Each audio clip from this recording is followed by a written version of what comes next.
Hello दोस्तों, राधे राधे। मैं माला प्रजापति हमारे यूट्यूब चैनल में सभी दर्शकों का स्वागत करती हूँ, अभिनंदन करती हूँ।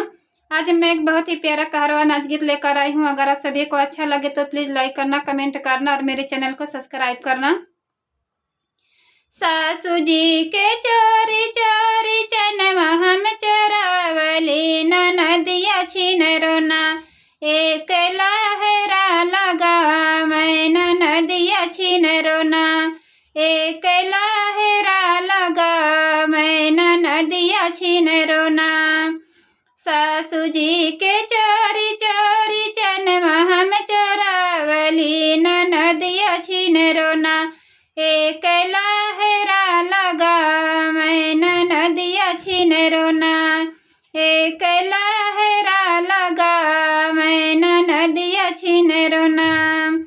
सासू मोरी मारे ससुर गारिया, मैं बलमुआ हमरना हमके घर से निकारे, बलमुआ हमरना हमके घर से निकारे, बलमुआ हमरना।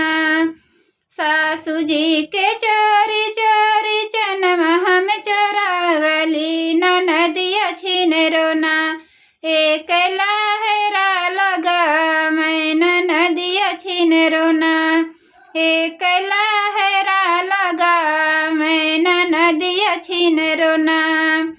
जेठानी मोरी मार जेठ गारिया, मैं बलमुआ हमरना हमके घर से निकारे, बलमुआ हमरना हमके घर से निकारे, बलमुआ हमरना। सासू जी के चोरी चोरी चनवा हम चोरावली, नदिया छीन रोना एक लहरा लगा, मैं नदिया छीन रोना एक लहरा लगा, मैं नदिया छीन रोना। देवरान मोरी मार देवार गारिया, मैं बलमुआ हमरना हमके घर से निकारे, बलमुआ हमरना हमके घर से निकारे, बलमुआ हमरना।